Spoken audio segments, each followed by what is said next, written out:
الحمد لله وكفى وسلام على عباده الذين اصطفى أما بعد أعوذ بالله من الشيطان الرجيم بسم الله الرحمن الرحيم شهر رمضان الذي أنزل فيه القرآن سبحان ربك رب العزة عما يصفون وسلام على المرسلين والحمد لله رب العالمين اللهم صل على سيدنا محمد وعلى آل سيدنا محمد وبارك وسلم اللهم صل على سيدنا محمد وعلى آل سيدنا محمد وبارك وسلم اللهم صل على سيدنا محمد وعلى آل سيدنا محمد وبارك وسلم۔ آج کی بات فضائل رمضان ہی کے بارے میں ہوگی، گو کہ پورا مہینہ آپ اس کی فضیلتیں دروس میں، جمعہ کے خطبات میں سنتے رہے ہیں، لیکن پھر بھی بات کو بار بار کرنے سے انسان کی کیفیات بہتر ہوتی ہیں۔ قرآن مجید کی گواہی ہے فذکر فإن الذکریٰ تنفع المؤمنین۔ اے میرے محبوب صلی اللہ علیہ وسلم، آپ نصیحت کیجئے، نصیحت ایمان والوں کو فائدہ دیتی ہے۔ تو وہی باتیں دوبارہ سنیں گے تو دل میں ممکن ہے ایک نیا جوش، ایک نیا ولولہ بیدار ہو جائے اور بقیہ ایام ہم زیادہ اچھے انداز سے گزار سکیں۔ اسلامی مہینوں کی ابتدا محرم سے ہوتی ہے اور اسلامی مہینوں کی انتہا ذی الحجہ پر ہوتی ہے۔ پہلا مہینہ محرم اور آخری مہینہ ذی الحجہ۔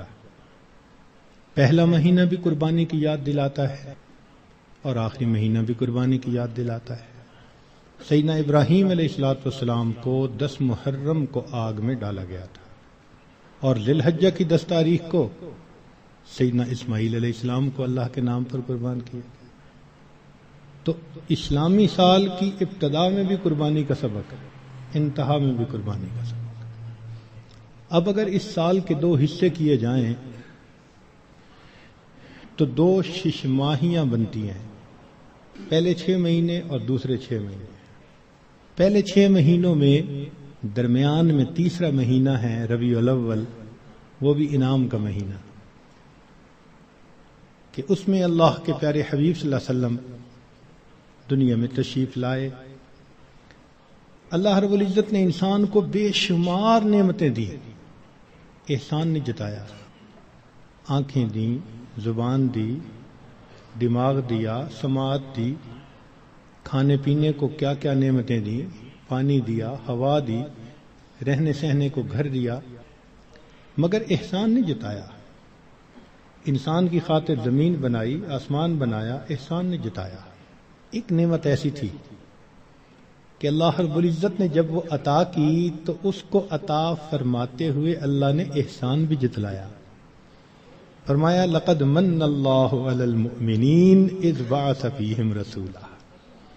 تحقیق اللہ نے ایمان والوں پر احسان فرمایا۔ تو پہلے 6 ماہی میں ربیع الاول کا مہینہ تیسرا انعام ملا اس امت کو، اور دوسری 6 ماہی میں 9واں مہینہ رمضان کا مہینہ، یہ بھی اللہ کی طرف سے انعام۔ جتنی آسمانی کتابیں اتاری گئیں رمضان مبارک میں، تو یہ مہینہ رحمتوں کا، برکتوں کا، مغفرت کا مہینہ ہے۔ چنانچہ رمضان کا لفظ را، میم اور ضاد 3 حرفوں سے بنا۔ اس کے معنی ہیں جلنے اور جلانے کے۔ اس کو رمضان کیوں کہتے ہیں؟ لِأَنَّهُ يَرْمَزُ الذُّنُوبَ، اس لیے کہ یہ مہینہ انسان کے گناہوں کو جلا دیا کرتا ہے۔ جیسے آگ کسی چیز کو جلا کے ختم کر دیتی ہے، یہ مہینہ بھی مومن کے گناہوں کے نام و نشان کو مٹا دیتا ہے۔ زمین اگر ناپاک ہو تو ایک طریقہ تو یہ ہے کہ اتنی بارش برسے کہ ساری گندگی بہہ جائے، اب جب زمین دوبارہ خشک ہوگی تو پاک کہلائے گی۔ اور دوسرا طریقہ یہ ہے کہ اس زمین پر سورج کی تپش اور گرمی اتنی پڑے کہ وہ گرمی اس نجاست کا نام، نشان، رنگت، ہر چیز کو ختم کر کے رکھ دے، زمین پھر پاک کہلائے گی۔ تو یہ مثال ہے رمضان کی کہ اس مہینے میں اللہ رب العزت کی طرف سے اتنی رحمتوں کی بارش ہوتی ہے کہ انسان کے دل کی نجاستوں کو وہ مٹا کے رکھ دیتی ہے۔ یا یوں سمجھ لیں کہ اس مہینے میں برکات کی ایسی تپش آتی ہے انسان کے دل پر، نور کا سورج جو طلوع ہوتا ہے تو وہ دلوں کو اس قدر حرارت پہنچاتا ہے کہ دلوں کی نجاست کو مٹا کے رکھ دیتا ہے، اس لیے اس کو رمضان کہا گیا۔ حدیث مبارکہ میں اس کے مختلف نام ہیں۔ عربوں میں عظمت والی چیز کے کئی نام ہوتے تھے، اللہ رب العزت کے 99 نام، وَلِلَّهِ الْأَسْمَاءُ الْحُسْنَى، تو رمضان کے بھی کئی نام، چنانچہ حدیث مبارکہ میں اس کو شہر مبارکن، اس لیے ہم رمضان مبارک بھی کہہ دیتے ہیں، شہر عظیم، عظمت والا مہینہ، شہر الصبر، صبر کا مہینہ، شہر المواسات، غمخاری کا مہینہ۔ چنانچہ علماء نے لکھا ہے کہ رمضان سید الشہور، یہ مہینوں کا سردار ہے، فیہ بدأ نزول القرآن، اس میں ہی قرآن مجید نازل ہوا۔ اس کی 27 تاریخ کو، رمضان کی 27 تاریخ کو لوح محفوظ پر آسمان دنیا پر نازل کر دیا گیا، پھر وہاں سے 23 سال کے عرصہ میں آہستہ آہستہ آیات کو نبی علیہ السلام پر اتارا گیا۔ تفسیر طبری میں قتادہ رضی اللہ تعالی عنہ کی روایت ہے، فرماتے ہیں ان اللہ اصطفیٰ صفایا من خلقہ، اصطفیٰ من الملائکۃ رسلا ومن الناس واصطفیٰ من الکلام ذکرہ، اللہ تعالیٰ نے انسانوں میں، فرشتوں میں بعض کو چن لیا ہے، ان کو فضیلت بخش دی ہے، کلام میں اللہ نے اپنے ذکر کو، اپنی یاد کو پسند فرما لیا، واصطفیٰ من الارض مساجدہ، اور زمین کے ٹکڑوں میں سے جو مساجد جہاں بنی ہیں ان مساجد کو اللہ نے چن لیا، واصطفیٰ من الشہور رمضان، اور مہینوں میں سے اللہ نے رمضان کو چن لیا، واصطفیٰ من الایام یوم الجمعہ، دنوں میں اللہ تعالیٰ نے جمعہ کے دن کو چن لیا، واصطفیٰ من اللیالی لیلۃ القدر، اور راتوں میں اللہ تعالیٰ نے لیلۃ القدر کو چن لیا، فعظموا ما عظم اللہ، تم بھی تعظیم کرو اس کی جس کی اللہ نے تعظیم فرمائی، جس کو اللہ نے عظمت بخشی تم بھی اس کی تعظیم کرو۔ چنانچہ تفسیر در منصور میں علامہ سیوطی رحمۃ اللہ علیہ فرماتے ہیں، کعب رضی اللہ تعالیٰ عنہ سے روایت کہ ان اللہ اختار ساعات اللیل والنہار فجعل منہن صلاۃ المکتوبہ، اللہ تعالیٰ نے دن رات میں سے کچھ اوقات کو پسند کیا، ان میں 5 نمازوں کو فرض فرما دیا، واختار الایام فجعل منہن الجمعہ، دنوں کو چنا تو ان میں سے جمعہ کو پسند فرما لیا، واختار الشہور فجعل منہن شہر رمضان، واختار اللیالی فجعل منہن لیلۃ القدر۔ تو جب اللہ رب العزت نے لیلۃ القدر کو اتنی عظمت بخشی اور اس مہینے کو اتنی عظمت بخشی، تو ہمیں بھی چاہیے کہ ہم اس مہینے کی برکتوں سے فائدہ اٹھانے والے بن جائیں۔ چنانچہ علامہ طبرانی رحمۃ اللہ علیہ مجموع الزوائد میں سید الشہور شہر رمضان و سید الایام یوم الجمعہ، نبی علیہ السلام اس مہینے کا انتظار فرماتے تھے۔ اس مہینے کی فضیلت کے لیے یہ کتنا عجیب پوائنٹ ہے کہ اللہ رب العزت کے پیارے حبیب صلی اللہ علیہ وسلم اس مہینے کا انتظار فرماتے، دعا فرماتے تھے، اللہم بارک لنا فی رجب و شعبان و بلغنا رمضان، اے اللہ ہمیں رجب اور شعبان میں برکت عطا فرما اور بخیریت ہمیں رمضان تک پہنچا. انسان وش کرتا ہے نا تو کسی بہت بڑی نعمت کے لیے وش کرتا ہے. اللہ کے حبیب صلی اللہ علیہ وسلم 2 مہینے پہلے سے دعا مانگتے تھے. جب بڑے کسی چیز کو بڑا کہیں تو واقعی بڑی ہوتی ہے. اللہ کے پیارے حبیب صلی اللہ علیہ وسلم نے اس مہینوں کو شہر عظیم کہا، بڑا مہینہ. چنانچہ مسلم شریف میں ابو ہریرہ رضی اللہ عنہ سے روایت ہے کہ الصلوات الخمس والجمعۃ الی الجمعۃ ورمضان الی رمضان مکفرات ما بینہن اذا اجتنبت الکبائر. اگر کبائر سے بچا جائے تو جمعے سے جمعہ 5 نمازیں اور ایک رمضان سے دوسرے رمضان تک کے جتنے گناہ ہوتے ہیں وہ سارے کے سارے اللہ تعالیٰ معاف فرما دیتے ہیں. چنانچہ کنز المال میں لکھا ہے کہ اذا سلمت الجمعۃ سلمت الایام. جمعہ اگر اچھے انداز سے کسی نے گزار لیا تو باقی دن بھی اس کے اچھے گزر جائیں گے. وَإِذَا سَلِمَ رَمَضَانُ سَلِمَتِ السَّنَةُ. اور جس نے رمضان اچھے انداز سے گزار دیا آنے والا پورا سال اس کا اچھا گزار دیا جائے گا.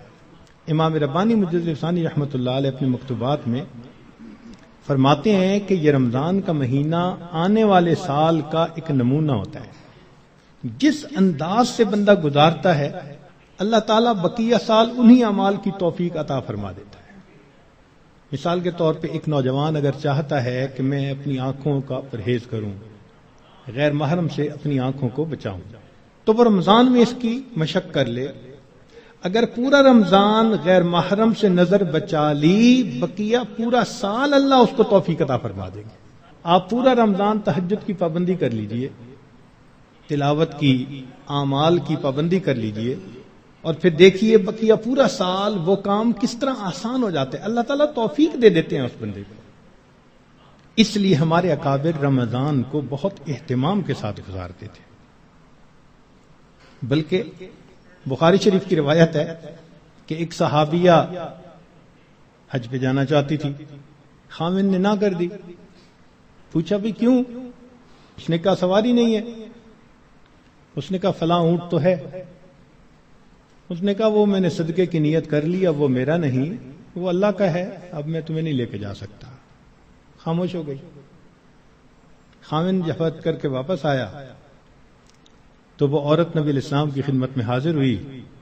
اے اللہ کے حبیب صلی اللہ علیہ وسلم، میرا بڑا جی چاہتا تھا میں حج کروں، مگر میرے خاوند نے کہا کہ سواری نہیں، اور میں نے صدقے کا اونٹ تھا بتایا تو اس نے کہا میں اس کو نہیں استعمال کر سکتا. تو نبی علیہ السلام نے پہلے تو خاوند کو سمجھایا کہ دیکھو یہ حج کا عمل بھی اللہ کے راستے میں جانے والا عمل تھا.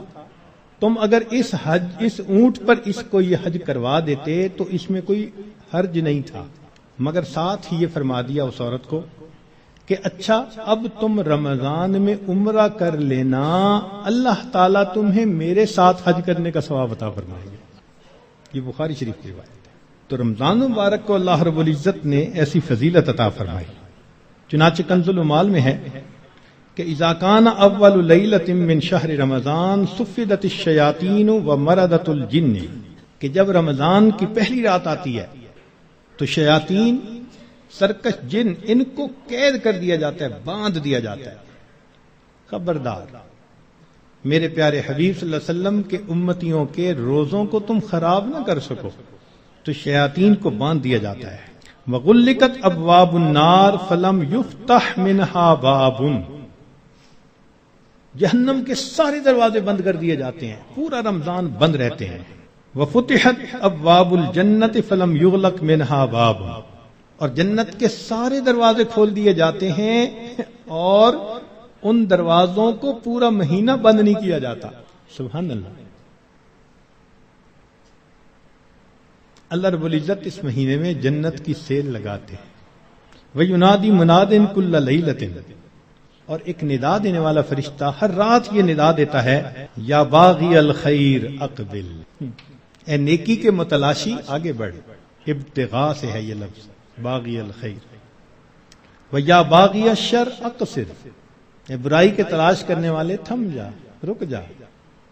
وَلِلَّهِ عُتَقَاءً مِّنَ النَّارِ وَذَلِكَ كُلَّ لَيْلَةٍ. ہر رات میں اللہ تعالیٰ جہنم سے جہنمیوں کو بری فرما دیتے ہیں. اب یہاں طالب علم کے ذہن میں ایک سوال پیدا ہوتا ہے کہ رمضان مبارک میں شیاطین تو قید ہو گئے، پھر کیوں برائیاں ہوتی ہیں، غفلتیں ہوتی ہیں؟ تو علماء نے اس کے کئی جواب دیے. ایک جواب تو انہوں نے دیا بھئی بڑے شیاطین تو قید ہو گئے، اب چھوٹے شتونگڑے بھی تو ہیں، اور ہم اتنے غافل کہ شتونگڑے ہی کام دکھا جاتے ہیں. دوسرا علماء نے یہ کہا کہ شیطان کی وجہ سے نفس کے اندر اتنی خباثت آ جاتی ہے کہ شیطان اگر باندھ بھی دیا جاتا ہے تو نفس اس کا کارندہ بنا رہتا ہے، وہ انسان کو گناہوں پر اکسائے رکھتا ہے. یا برے دوست ہوتے ہیں، یار بد، ان کی وجہ سے انسان رمضان میں بھی نیکی پر نہیں آتا.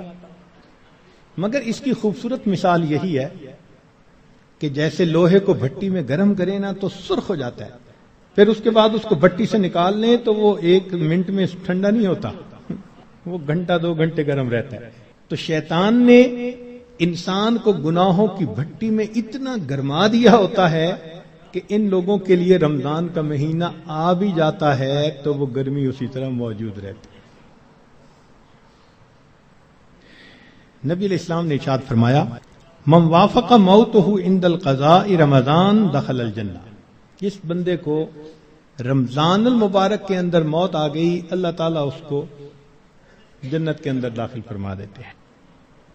سیدہ عائشہ صدیقہ رضی اللہ تعالیٰ عنہ فرماتی ہیں کہ کان رسول اللہ صلی اللہ علیہ وسلم یجتہد فی رمضان ما لا یجتہد فی غیرہ. مسلم شریف کی روایت کہ رمضان المبارک میں نبی علیہ السلام عبادات میں اتنی محنت فرماتے تھے، مشقت اٹھاتے تھے کہ رمضان کے علاوہ کسی اور مہینے میں اس قدر محنت نہیں فرماتے تھے. اس سے معلوم ہوا کہ خاص اہتمام فرماتے تھے اس مہینے. ایک اور روایت ہے بہقی کی، سیدہ صدیقہ عنہ فرماتی ہیں کہ کان رسول اللہ صلی اللہ علیہ وسلم اذا دخل رمضان، کہ جب رمضان کا مہینہ آتا تھا، شد میں ازارہ، نبی علیہ السلام اپنی تہبند کو کس کے باندھ لیتے تھے. ثم لم یأت فراشہ حتی ینسلخ، پھر پورا مہینہ گزرنے تک اپنے بستر پر واپس نہیں آیا کرتے تھے. اللہ اکبر کبیرہ. اس لیے کہ وہ رمضان کی برکات سے واقف تھے، جانتے تھے. بہقی کی شریف کی ایک اور روایت ہے کان اذا دخل رمضان تغیر لونہ، کہ جب رمضان کا مہینہ آتا تھا نبی علیہ السلام کے چہرے کا رنگ بدل جاتا تھا. اللہ اکبر کبیرہ. وکثرت صلاتہ، اور نبی علیہ السلام نماز نفل کثرت کے ساتھ پڑھتے تھے. وابتہل فی الدعاء واشفق لونہ، اور اپنی دعا میں اتنے اللہ کے سامنے عاجزی کرتے تھے کہ آپ صلی اللہ علیہ وسلم کا چہرہ انور سرخ ہو جایا کرتا تھا. اللہ اکبر. چنانچہ ایک حدیث مبارکہ میں ہے، سلمان فارسی رضی اللہ عنہ اس کی روایت فرماتے ہیں کہ خطبنا رسول اللہ صلی اللہ علیہ وسلم فی آخر یوم من شعبان فقال، نبی علیہ السلام نے فرمایا یا ایھا الناس قد اظلکم شہر عظیم مبارک، اے لوگو تمہارے اوپر ایک بڑا مہینہ برکت والا آ گیا ہے. شہر فیہ لیلۃ خیر من الف شہر، ایسا مہینہ کہ جس میں ایک رات ہے جو 1000 مہینوں کی عبادت سے بھی زیادہ افضل ہے. شہر جعل اللہ صیامہ فریضہ، ایک ایسا مہینہ جس کے روزے کو اللہ رب العزت نے فرض فرمایا. وقیام لیلہ تطوعا، اور رات کے قیام کو اللہ نے اپنے قرب کا ذریعہ بنایا. من تقرب فیہ بخصلۃ من الخیر کان کمن ادى فریضۃ فیما سوا، جس نے رمضان میں نفل عمل کیا ایسے اجر ملے گا جیسے رمضان کے علاوہ اس نے کسی فرض کے اوپر عمل کیا تھا. ومن ادى فریضۃ فیہ کان کمن ادى 70 فریضۃ فیما سوا، جس نے ایک فرض پر عمل کیا اس کو 70 فرض جو غیر رمضان میں ہوتے ہیں اس کے برابر اجر عطا کیے جاتے ہیں.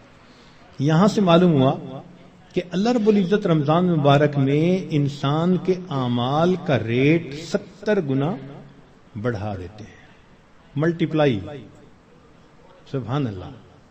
ایک ایک عمل کو دنیا ریٹ انکریز کرتی ہے تو 10% اور 20%، 10واں حصہ 20واں حصہ، اللہ تعالیٰ ریٹ بڑھاتے ہیں تو کیا 70 گنا، 70 سے ضرب دے دی، اس لیے کہ وہ شہنشاہ حقیقی ہے، وہ اپنے بندوں کو اتنا اجر دینا چاہتا ہے کہ ان کے گناہوں کی ظلمتیں ختم ہو جائیں۔ تو ایسے وقت میں ہمیں بھی چاہیے کہ ہم اپنے اعمال اللہ رب العزت کے حضور پیش کریں۔ چنانچہ نبی علیہ السلام نے ارشاد فرمایا، هو شہر الصبر والصبر ثوابہ الجنہ، یہ صبر کا مہینہ ہے اور صبر کا بدلہ جنت ہے۔ وہ شہر المواسات، غمخاری کا مہینہ، سبحان اللہ۔ چنانچہ اسی حدیث میں آگے نبی السلام نے ارشاد فرمایا کہ اولہ رحمت، اس مہینے کے پہلے 10 دن رحمت، وَأَوْسَطُهُ مَغْفِرَةٌ، درمیان کے 10 دن مغفرت کے، وَآخِرُهُ عِتْقٌ مِّنَ النَّارِ، اور آخری 10 دن آگ سے آزادی کے۔ وہ کیسے؟ علماء نے اس کی بہترین تفسیر یوں کی کہ کچھ وہ لوگ ہوتے ہیں کہ جو پہلے سے ہی نیکوکاری کی زندگی گزارنے والے ہوتے ہیں، گناہوں سے بچتے ہیں، تقوی طہارت کی زندگی گزارتے ہیں، تو ان کے لیے تو رمضان رحمت کی خوشخبری بن کے آتا ہے، تو پہلے 10 دن میں ہی ان کے درجے بلند ہو جاتے ہیں۔ اور کچھ ایسے بھی ہوتے ہیں کبھی نیکی کر لی کبھی خطا کر بیٹھے، تو ایسے لوگ جب رمضان کے پہلے 10 دن گزار لیتے ہیں تو اس میں ان کے جو گناہوں کی ظلمت ہوتی ہے اس کو اللہ تعالیٰ ختم کر دیتے ہیں۔ چنانچہ اوسطہ مغفرتن، ان کے لیے درمیانی 10 دن مغفرت کا پیغام بن جاتے ہیں۔ اور کچھ بہت زیادہ غفلت میں رہنے والے، اگر 10 دن سے ان کا کام نہیں بنا تو 20 دن سے ان کا کام بن جاتا ہے۔ چنانچہ جب 20 دن کی برکتیں ان کے دل کو دھو دیتی ہیں تو آخرہ عتق من النار، آخری عشرہ ان کے لیے بھی آگ سے آزادی کا عشرہ بن جاتا ہے۔ معلوم ہوا کہ اس مہینے میں تھوڑا غافل ہو یا زیادہ غافل، ہر بندے کی مغفرت کا اللہ تعالیٰ انتظام فرماتے ہیں۔ ہاں، بندے کو خود کوشش کرنی چاہیے۔ اگر کوئی آدمی خود ہی بے توجہ بن کر زندگی گزارے اور رمضان کا احترام ہی نہ کرے تو وہ تو پھر اپنا قصور ہے نا، ورنہ یہ اس کو احساس ہو گیا کہ مجھے رمضان مبارک کے اس مہینے میں اللہ کا قرب حاصل کرنا ہے، اس مہینے کی برکتیں اتنی ہیں کہ ایک لمحے کی برکت انسان کو ولی بنانے کے لیے کافی ہے۔ امام ربانی مجدد ثانی رحمۃ اللہ فرماتے ہیں مکتوبات میں کہ اے کاش پورے سال کی برکتوں کو رمضان المبارک کی برکتوں کے ساتھ وہ نسبت ہوتی جو ایک دریا کو سمندر کے ساتھ ہوتی ہے، مگر وہ بھی نہیں ہے۔ اس مہینے کی برکتیں اتنی زیادہ ہیں، اللہ اکبر کبیرہ۔ چنانچہ نبی علیہ السلام نے ارشاد فرمایا کہ وَاسْتَكْثِرُوا فِيهِ مِنْ 4 خصال، 4 اعمال اس مہینے میں زیادہ کرو۔ خصلتین تردون بہما ربکم وخصلتین لا غنا بکم عنہما، 2 عمل تو ایسے ہیں کہ جن سے تم اپنے رب کو راضی کرو، اور 2 عمل ایسے ہیں کہ تمہیں اس کے سوا چارہ ہی نہیں، مجبوری ہے تمہاری۔ اللتان تردون بہما ربکم، وہ 2 باتیں کہ جس کو ذریعے تم اپنے رب کو راضی کرو، فشہادت اللہ الہ الا اللہ وتستغفرونہ، یعنی کلمے کا ورد زیادہ کرنا، تحلیل زیادہ پڑھنا اور استغفار زیادہ پڑھنا۔ یہ 2 عمل اس مہینے میں خاص طور پر زیادہ کرنے کی ضرورت ہے، کیونکہ اللہ کے پیارے حبیب صلی اللہ علیہ وسلم نے ارشاد فرمایا، لہذا اس بات کی اہمیت دل میں اچھی طرح بٹھانی چاہیے۔ تو لا الہ الا اللہ کی بھی کثرت کریں، کم از کم چند 100 مرتبہ دن میں پڑھ لیا کریں، اور ہمت والے تو 1000 دفعہ 2000. ایسے لوگ ہیں ہر دن میں رمضان کے 10,000 مرتبہ تحلیل پڑھتے ہیں. اس وقت ایسے لوگ ہیں رمضان المبارک کے ہر دن میں ایک قرآن مجید کی تلاوت مکمل کرتے ہیں. نوجوان ہیں، کما رہے ہیں. وقت تو ایک جیسا ہے، ہمارا بھی اور ان کا بھی، لیکن انہوں نے یہ محسوس کر لیا کہ اس وقت میں ہم نے اللہ کو راضی کر کے ہٹنا ہے. ان کے لیے یہ سارے کام آسان. تو ہم چلو چند 100 دفعہ یا 1000 دفعہ ہی لا الہ الا اللہ کا ورد کر لیا کریں، اور اگر چلتے پھرتے عادت ڈال لیں تو سبحان اللہ کئی 1000 مرتبہ کرنا بھی آسان ہے. اور ہمارے اکابر سبحان اللہ وہاں سینکڑوں اور ہزاروں کی بات نہیں ہوتی تھی، اور لاکھوں کی بھی بات نہیں ہوتی تھی، کروڑوں کی بھی بات نہیں ہوتی تھی. کروڑوں مرتبہ سے زیادہ دل کے اوپر لا الہ الا اللہ کی ضرب لگتی تھی. کروڑوں مرتبہ سے زیادہ. دل کے اوپر کتنا نور ہوتا ہوگا. اللہ اکبر کبیرہ. اور استغفار کی کثرت کریں. اور 2 چیزیں جس کی ہمیں ضرورت ہے، ایک اللہ رب العزت سے جنت مانگیں اور جہنم سے اللہ تعالی سے پناہ مانگیں. تو اس مہینے میں یہ دعا مانگنی چاہیے، اللہم انی اسألک الجنہ وَأَعُوذُ بِكَ مِنَ النَّارِ. اے اللہ میں جنت کا سوال کرتا ہوں اور جہنم سے اے اللہ میں پناہ مانگتا ہوں. چنانچہ رمضان مبارک کا اکرام کیسے کیا جائے اس کو بھی تھوڑا تفصیل سے بتا دیں. جو احترام کرنے والے ہیں وہ تو رمضان سے 2 مہینے پہلے سے ہی دعائیں مانگنی شروع کر دیتے ہیں. رمضان سے پہلے ہی گناہوں کو توبہ کر کے باطن کا غسل کر لیتے ہیں اور پھر رمضان خوب اچھے انداز سے گزارتے ہیں. لیکن اب آخری عشرہ رہ گیا. اس آخری عشرے میں ہم گناہوں سے اس طرح بچیں جیسے احرام کی حالت میں حاجی محرم گناہوں سے بچا کرتا ہے. جو لوگ حج پر گئے ہیں نا، عمرہ پر، ان کو اچھی طرح اندازہ ہے کہ جب احرام باندھ لیتا ہے تو بالکل کیفیت ہی اور ہو جاتی ہے. پھر جنایات سے بہت بچنے کی کوشش ہوتی ہے. ہر وقت یہ احساس رہتا ہے میں محرم ہوں، احرام باندھا ہوا ہے. بالکل رمضان گزارتے ہوئے وہی کیفیت ہو، انا صائم، میں روزہ دار ہوں، رمضان کا مہینہ ہے، مجھے اس میں کوئی گناہ نہیں کرنا. چلتے پھرتے لا الہ الا اللہ کا ورد رکھیں، اور کبھی کبھی پورا کلمہ بھی پڑھیں، لا الہ الا اللہ محمد الرسول اللہ. جتنا ممکن ہو سکے قرآن مجید کی تلاوت کریں. حتیٰ کہ 2-3 منٹ بھی اگر خالی ہیں تو اس کو خالی نہ گزرنے دیں. قرآن پاک دیکھ کر پڑھ لیں، اور اگر قرآن پاک پاس نہیں یا وضو نہیں تو جو صورتیں یاد ہیں کم از کم وہی پڑھ لیں. حسب استطاعت رمضان مبارک میں صدقہ و خیرات زیادہ کریں. سیدہ عائشہ صدیقہ رضی اللہ عنہا فرماتی ہیں کہ نبی علیہ الصلوۃ والسلام رمضان مبارک میں اپنے دونوں ہاتھ صدقے کے لیے کھول دیا کرتے تھے. جیسے تیز ہوا چلتی ہے اس طرح نبی علیہ الصلوۃ والسلام صدقہ پانی، اللہ کے راہ پانی کی طرح پیسہ بہا دیتے تھے. تو صدقہ و خیرات زیادہ کرنا. وعظ و نصیحت کی محفل میں روز بیٹھیں. کہیں فجر کے بعد ہوتی ہے، کہیں تراویح کے بعد ہوتی ہے، اور آخری عشرے کا سنت اعتکاف اگر نصیب ہو تو سبحان اللہ. معتکف کی حالت ایسی ہی ہوتی ہے کہ جیسے کسی کو منانے کے لیے اس کے دروازے کی چوکھٹ کو پکڑ کے بیٹھ جائے. اگر تو در نہ کھولے گا تو میں بھی در نہ چھوڑوں گا.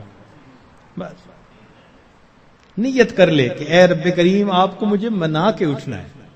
واقعی دیکھا ہم نے، محبت میں ایسے ہوتا ہے، اگر کبھی کوئی محبوب ناراض ہو لوگ قدموں میں بیٹھ جاتے ہیں، بیٹے سے باپ خفا ہو آ کے قدموں میں بیٹھ جاتے ہیں، ابو جب تک آپ راضی نہیں ہوں گے میں قدموں میں سے نہیں اٹھوں گا۔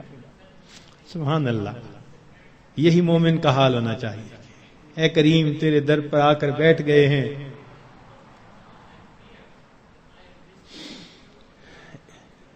اجازت ہو تو آ کر میں بھی شامل ان میں ہو جاؤں، سنا ہے کل تیرے در پر ہجوم عاشقاں ہوگا۔ عشق محبت والے 10 دن فارغ کرتے ہیں اللہ کے سامنے، دن رات عبادت میں گزارنے کی کوشش کرتے ہیں، اور دعاؤں میں پھر انسان خوب عاجزی اور زاری کرے۔ اس طرح رمضان مبارک کی قدردانی کیجیے۔ رمضان مبارک کی بے قدری کی بھی کچھ صورتیں ہیں۔ مثال کے طور پہ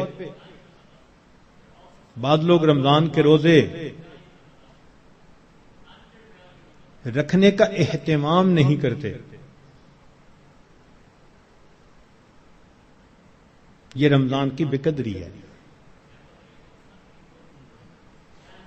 اور کئی مرتبہ سحری کھا کے سو جاتے ہیں کہ میں تھوڑی دیر ذرا آرام کر لوں، اٹھ کے فجر پڑھوں گا، اور شیطان کو نماز قضا کروانے کا موقع مل جاتا ہے۔ یہ رمضان مبارک کی بے قدری ہے۔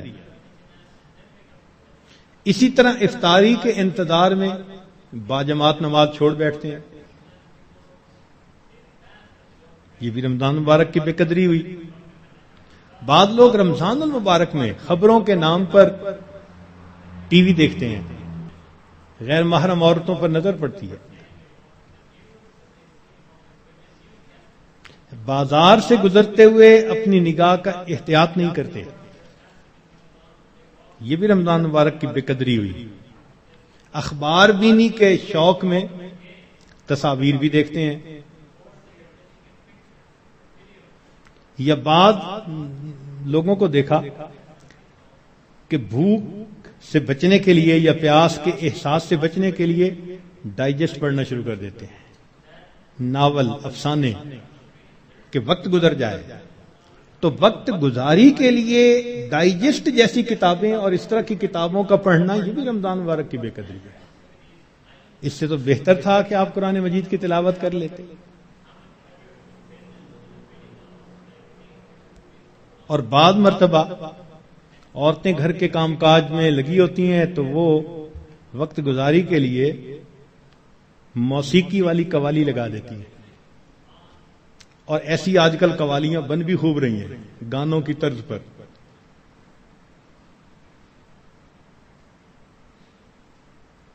بھئی کوئی بیت الخلاء کے طرز پر مسجد بنا دے تو آپ کو خوشی ہوگی، دیکھ کے غصہ آئے گا نا۔ تو اگر کوئی نعت بنانی تھی تو ضروری ہے کہ گانے کی طرز پر بنانی ہوتی ہے؟ خدا کے بندو، تو اس قسم کی قوالیاں جن میں ساز ہو، موسیقی ہو، وہ حرام ہوتی ہیں۔ نبی علیہ السلام نے ارشاد فرمایا، میں آلات موسیقی کو توڑنے کے لیے مبعوث ہوا ہوں، اس لیے اس سے 100% پرہیز کرنا چاہیے۔ بعض نوجوان وقت گزارنے کے لیے انٹرنیٹ پہ بیٹھ جاتے ہیں، اور جو دنیا بلا کا گند ہے وہ انٹرنیٹ کے اندر موجود ہوتا ہے، یہ بھی رمضان مبارک کی بے قدری ہوئی۔ اور بعض اپنے دوستوں سے میسیجز کا سلسلہ شروع کر دیتے ہیں، یہ بھی رمضان مبارک کی بے قدری۔ اور اس سے بڑھ کر اور گناہ یہ کہ سیل فون کے اوپر غیر محرم سے باتیں کرتے ہیں یا اس کو میسج بھیجتے ہیں، یہ بھی رمضان کی بے قدری ہے۔ اور یہ بھی رمضان کی بے قدری ہے کہ انسان غیر محرم کو کہے کہ میں اب رمضان میں میسج نہیں بھیجوں گا، اس کے بعد بھیجوں گا، تو اس کا مطلب یہ ہوا کہ اس نے اللہ کے حکم کی تعظیم نہیں کی۔ تو رمضان میں ان گناہوں کو کاملاً چھوڑنا ہے، یہ نہیں کہ صرف رمضان کے لیے چھوڑنا ہے۔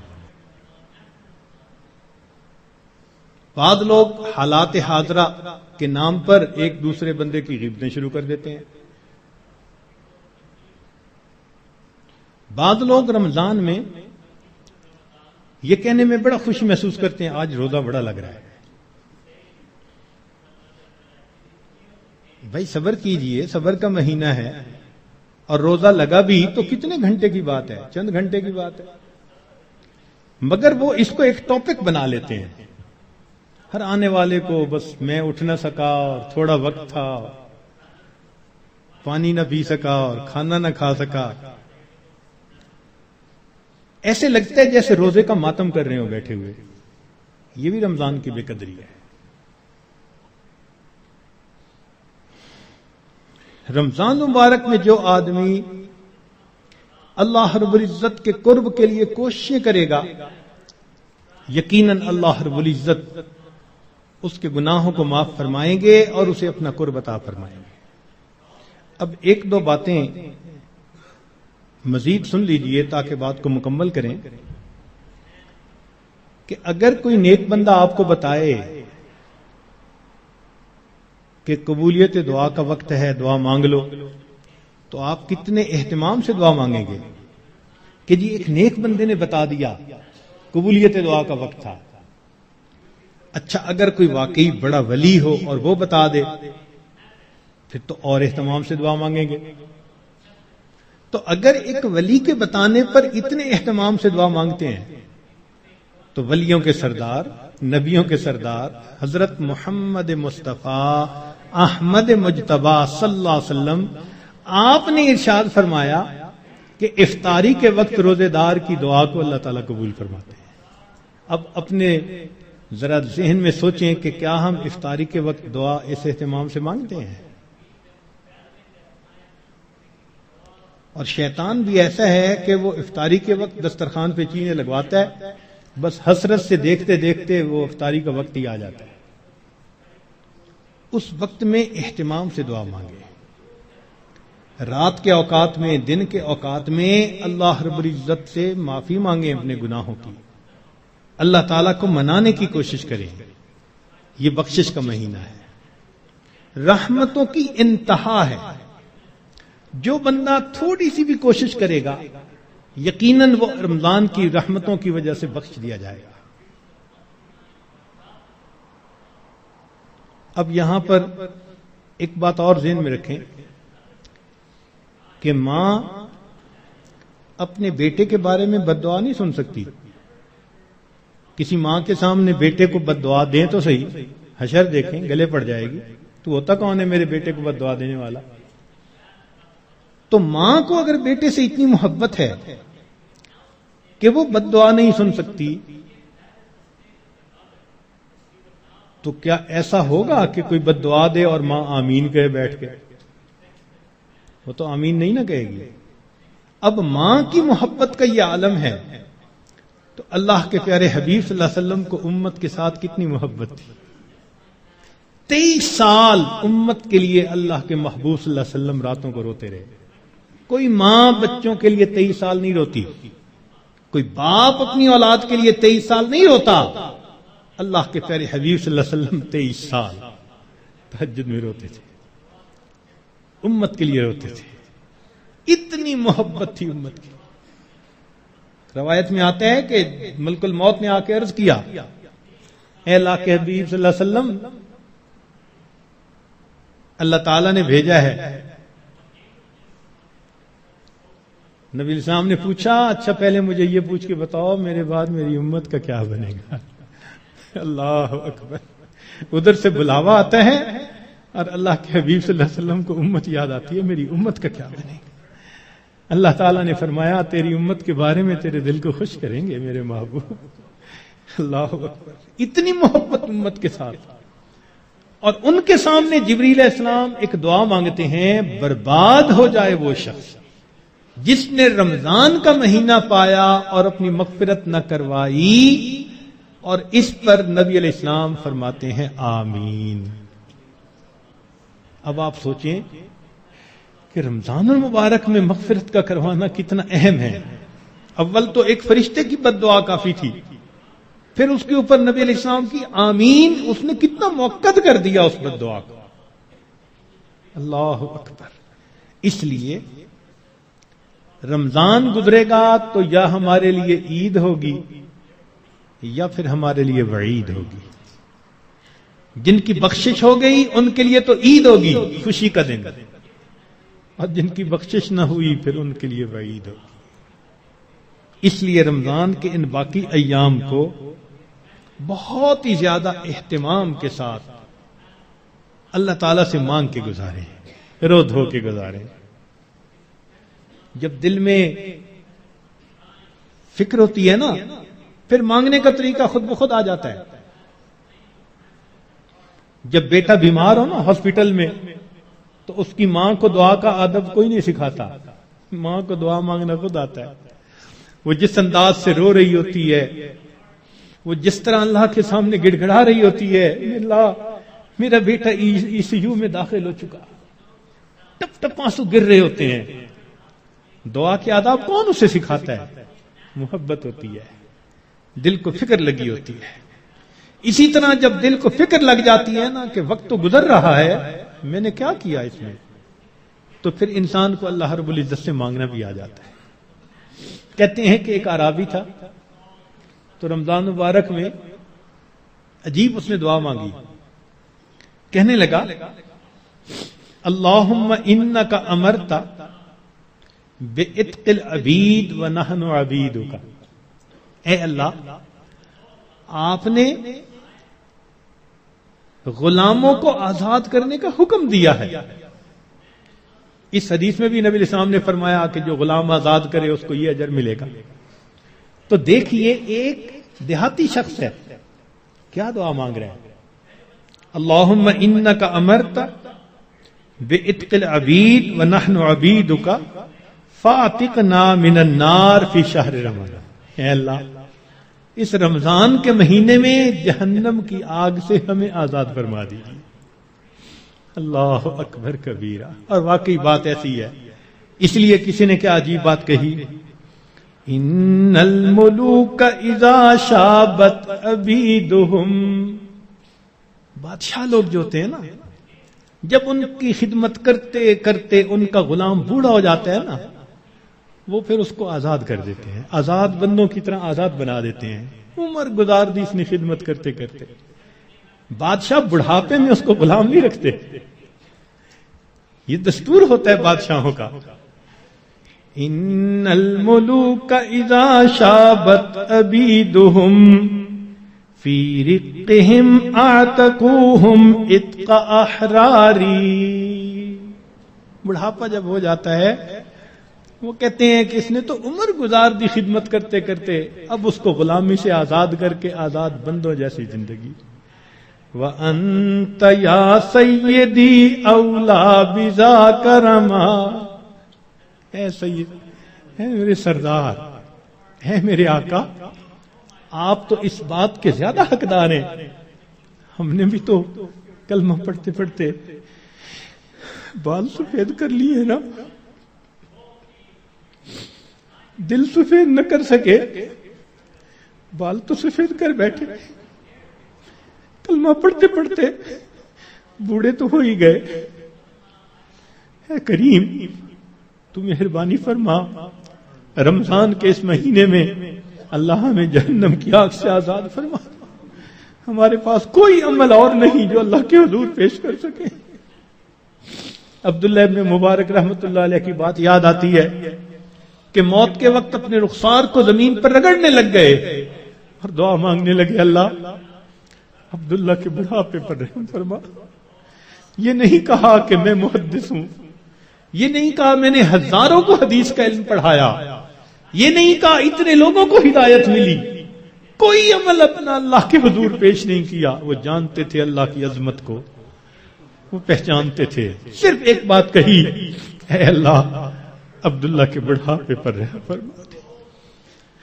تو اگر بادشاہ اپنے بوڑھے غلاموں کو آزاد کر دیتے ہیں تو میرے مولا، ہم تو آپ کے نسلی غلام ہیں. ہمارے والد بھی آپ کے در سے مانگ کے کھاتے تھے، ہماری والدہ بھی آپ کے در سے مانگتی تھی. اللہم انی عبدک وابن عبدک وابن امتک. کیا مانا اس کا؟ یہی تو ہے، میرا باپ بھی مانگتا تھا آپ کے در کا، میری ماں بھی منگتی تھی، میں بھی منگتا ہوں۔ اللہ مہربانی کر دیجئے، اپنے در سے خالی نہ اٹھائیے۔ اے اللہ، آج 21 رمضان کی رات ہے اور اوپر سے جمعرات، جمعہ کی رات، اے اللہ اس مبارک رات میں ہمارے تمام گناہوں کو معاف فرما دیجئے، اور جو آگے وقت آ رہا ہے اللہ ہمیں صحیح انداز کے ساتھ گزارنے کی توفیق عطا فرما دیجئے۔ وآخر دعوانا ان الحمد للہ رب العالمین۔